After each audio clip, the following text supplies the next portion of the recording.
Welcome. विज्ञान और धर्म में कभी भी मेल नहीं रहा है। विज्ञान एवोल्यूशन यानी कि क्रमागत विकास पर भरोसा करता है, परंतु धर्म परमेश्वर की रचना या क्रिएशन पर। विज्ञान और वैज्ञानिक आज इतना विकास कर चुके हैं कि अब वे बहुत ही असाधारण बातों की खोज करने में समर्थ है, जो इसके पहले असंभव था। डीएनए की खोज विज्ञान की बहुत बड़ी कामयाबी है और विज्ञान के अब इतने विकसित होने के बाद डीएनए की बहुत ज़्यादा गहराई से स्टडी करी जा सकती है। डीएनए की ढांचे की खोज विज्ञान के आज तक की बड़ी खोजों में से एक रही है। इसे खोजे जाने के आज 65 साल बीत चुके हैं। 1953 में वॉटसन और क्रेक ने डीएनए की सेमिनल ढांचा तैयार करके जारी किया था, जिसके लिए उन्हें 1962 में नोबेल पुरस्कार से नवाजा गया था। इस ढांचे का चित्र जो क्रेक ने अपने बेटे को भेजा था, वो $5.3 मिलियन में बिका। डीएनए की खोज के बाद बहुत सी जबरदस्त खोजें सामने आई है और आना जारी है। डॉली नामक एक बहुत ही प्रसिद्ध भेड़ पहली भेड़ थी जिसको 1996 में क्लोन किया गया था और जो 6 साल तक एकदम स्वस्थ जीवित रही।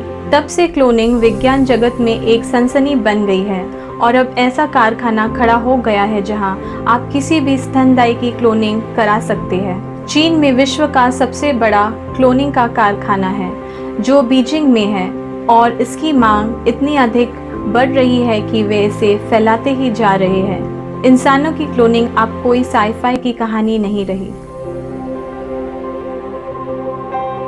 The best way to predict the future is to create it. The genome revolution is only beginning. Health, wealth, youth, and wisdom are our dreams.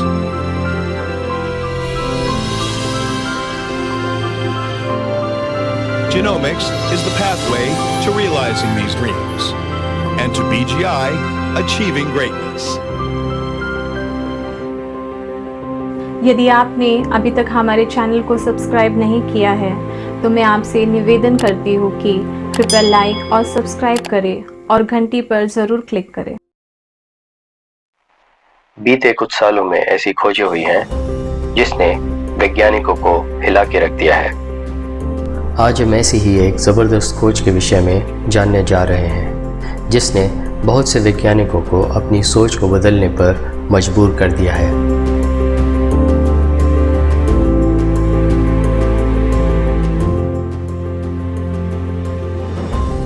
हम बाइबल में 77 पीढ़ियों के विषय में पढ़ते हैं, जो लूका रचित सुसमाचार उसके 3 अध्याय 23वें वचन से 38वें वचन में मिलती है। लूका ने इसे बड़ी सावधानी से अपनी पुस्तक में संजोया हुआ है ताकि यीशु नासरी तक की पीढ़ी की सत्यता को मुहर लगाई जा सके। इन पीढ़ी के विषय में बहुत मेहनत से लूका और मत्ती रचित सुसमाचार में यीशु मसीह तक उल्लेख किया गया है। पर क्या आप जानते हैं कि यीशु मसीह ने डायरेक्टली जोसेफ के वाई डीएनए क्रोमोसोम को अपने शरीर में नहीं अपनाया, क्योंकि वो तो कुंवारी से पैदा हुआ था। परंतु गौर करने वाली बात है कि यीशु नासरी ने एक्स क्रोमोसोम डीएनए को अपने शरीर में लाया था। और सवाल उठता है कि क्यों?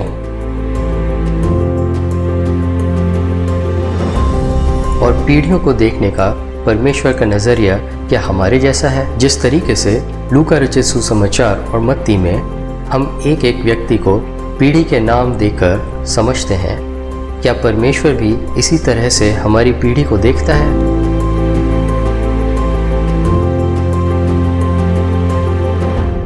मूसा ने परमेश्वर से विनती की कि वो उसको देखना चाहता है। परमेश्वर ना चाहते हुए भी उसे अपनी एक झलक दिखलाता है और ऐसा करते समय परमेश्वर अपने आप का प्रचार करते हुए उसके सामने से गुजरता है। परमेश्वर का ऐसा अपने आप का प्रचार करना एक बहुत ही दुर्लभ वाक्य है जो हमको कहीं भी देखने को नहीं मिलता।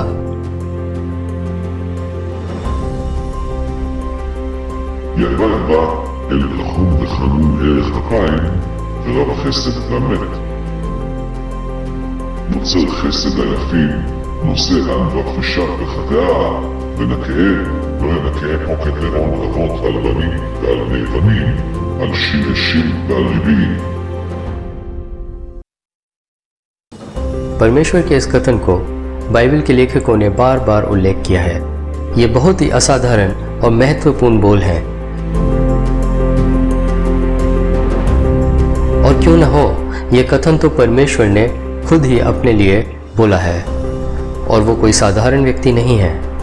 इसलिए ये समझना बहुत ज़रूरी होगा कि परमेश्वर ने अपने आप के प्रचार में पीढ़ियों के विषय में क्यों बात करी।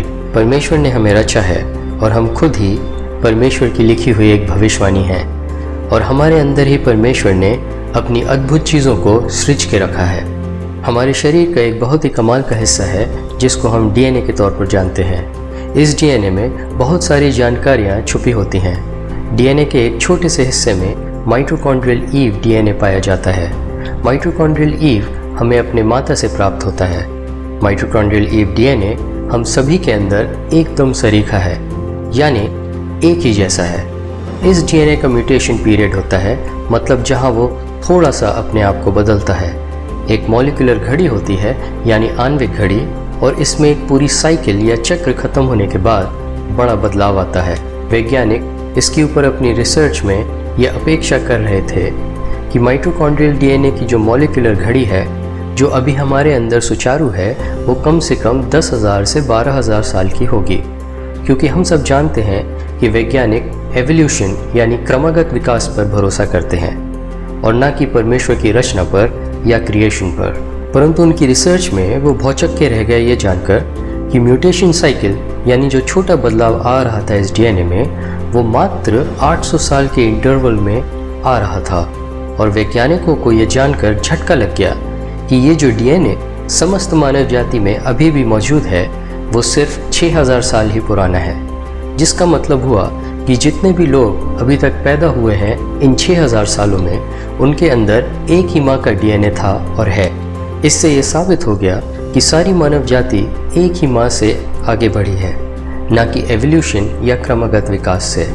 और वो एक ही माँ उत्पत्ति उसके दूसरे अध्याय 22वें वचन में ठीक 6000 साल पहले आदम की पसली से रची हुई हमें मिलती है। इस डीएनए का जो नाम है माइटोकॉन्ड्रियल ईव, वो आप ही ये दर्शाता है कि हमारी आदि माता ईव यानी हवा ही है। ये नाम वैज्ञानिकों ने ही दिया है।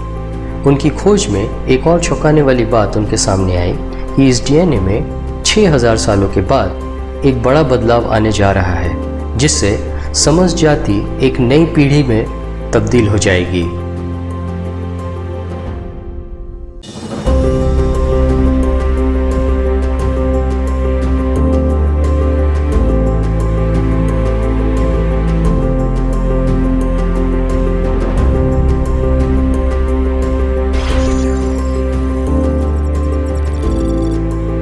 परमेश्वर ने अपने आप को मूसा के सामने 1300 BC में दर्शाया था।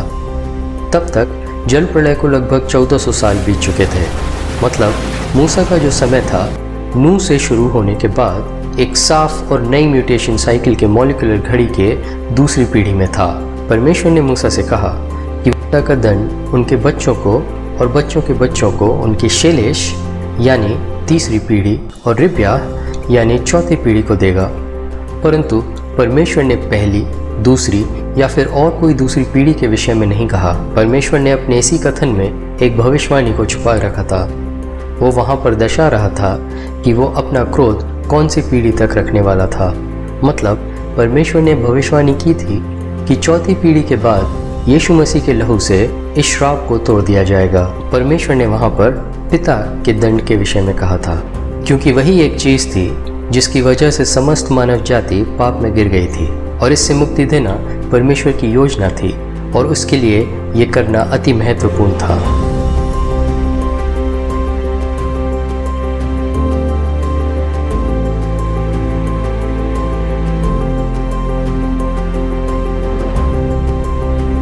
परमेश्वर क्षमा करने वाला दयालु पिता है।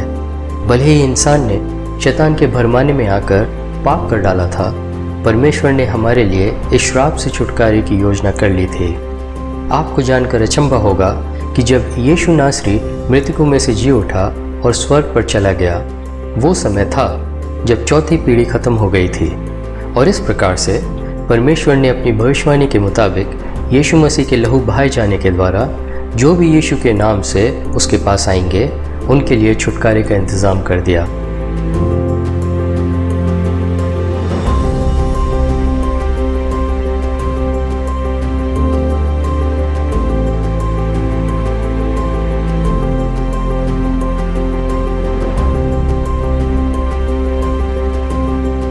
एक और चौंकाने वाली बात है कि यीशु नासरी ने माइटोकॉन्ड्रियल ईव को अपने भौतिक शरीर में अपनाया और वो ऐसा करके हमारी जनरेशन का हिस्सा बन गया। आपको जानकर अचंभा होगा कि परमेश्वर ने ऐसा इसलिए भी किया क्योंकि माइटोकॉन्ड्रियल ईव जो हमें अपनी माता से प्राप्त होता है, उसका जो डीएनए होता है वो बना रहता है पीढ़ियों तक, पर भौतिक पिता से मिलने वाला जो डीएनए होता है वो बदलता जाता है। मतलब यीशु भौतिक रूप में भी पूरी तरह से उसके क्रिएशन या रचना में यानी हम में घुल मिल जाना चाहता था। कि यीशु नासरी ने भी पीढ़ी के विषय में कुछ ऐसा कह डाला था कि उसके जाने के बाद जो लोग वहाँ पर उपस्थित थे तुरंत उसके वापस आने की बाट जोने लगे। हम लूका रचित सुसमाचार उसका 21वां अध्याय और 32वें वचन में पढ़ते हैं कि यीशु ने कहा, मैं तुमसे सत्य कहता हूँ कि जब तक ये सारी बातें घट नहीं लेती इस पीढ़ी का अंत नहीं होगा। ये बात उस रचने वाले प्रभु की दिल के गहराइयों से निकली हुई गहरी बात थी। यीशु नासरी वहाँ पर उस माइटोकॉन्ड्रियल साइकिल के उस मॉलिक्यूलर घड़ी के विषय में बात कर रहा था जो उसने खुद ही धारण कर ली थी हमारी पूरी जनरेशन का हिस्सा बनने के लिए। और आज वैज्ञानिक बता रहे हैं कि वो 6000 साल पुरानी है और उसमें एक बड़ा बदलाव आने वाला है, बड़ा उलटफेर होने वाला है। इसका मतलब ये है कि यही उस पीढ़ी का अंत है जिस पीढ़ी की शुरुआत परमेश्वर ने की थी और जिसके विषय यीशु नासरी ने कहा था। और हमारे रचने वाले ने उसे ऐसा गढ़ा था कि वो पूरी एक जनरेशन तब तक चलेगी और ना बदलेगी जब तक वो समय नहीं आ जाएगा जो शैतान के नाश होने के लिए निर्धारित किया हुआ है। हम ही वो आखिरी पीढ़ियों की पीढ़ी हैं जो उस माइटोकॉन्ड्रियल डीएनए को संजोए हुए है उस अवस्था में जैसा कि हमारे रचने वाले ने बनाया था। और अब हमारी पीढ़ी के बाद एक बिल्कुल नई पीढ़ी की शुरुआत होने जा रही है जिसमें ये बदल जाएगा। पर क्या सच में हो पाएगी कि उसकी शुरुआत होने के पहले ही यीशु नासरी बादलों पर आ जाएगा?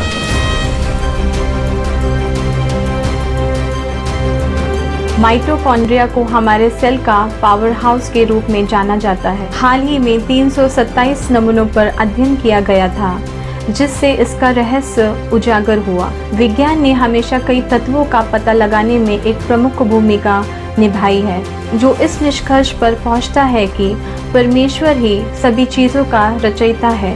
वैज्ञानिक परमेश्वर की बनी हुई रचना की खोज करके ही गर्व महसूस कर रहे हैं, लेकिन कई लोग अभी भी परमेश्वर पर विश्वास करने के लिए तैयार नहीं। पर हमारे लिए तो इतना ही काफ़ी है कि हम ये विश्वास करते हैं कि खुदा ने ही सब कुछ बनाया है और हमारे लिए हमारे उद्धार का रास्ता वही है जो हमें उसके आने वाले राज्य में हिस्सा होने का अधिकार देगा। हमने आज जाना है कि हमारी पीढ़ी ही परमेश्वर की रची हुई उस माइटोकॉन्ड्रिया डीएनए चक्र की अंतिम पीढ़ी है जिसे हम ही समझ सकते हैं कि यीशु नासरी का दोबारा आगमन अब कभी भी हो सकता है। फिर भी एक बात तो गौर करने की है कि यीशु नासरी का आगमन जल्द नहीं हुआ तो भी हम आज नहीं तो कल मर ही जाएंगे। परंतु विज्ञान ये कभी सुलझा नहीं पाया कि मरने के बाद इंसान की आत्मा का क्या होता है।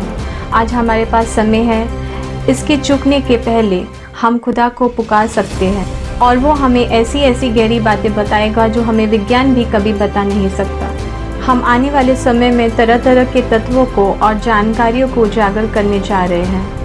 कृपया सब्सक्राइब करिए और हमारे चैनल के बारे में अपने दोस्तों, घर के लोगों और पहचान वालों से शेयर कीजिए ताकि वे भी इन जानकारियों का लाभ ले सकें। अगर हमारे अगले वीडियो पोस्ट करने के पहले यीशु मसीह बादलों पर आ जाते हैं तो मैं उस वचन के सामर्थ्य से ये घोषणा करती हूँ कि आप पीछे नहीं छूटेंगे और हम सभी बादलों पर एक दूसरे से ज़रूर मिलेंगे। तैयारी कर लीजिए क्योंकि समय निकट है।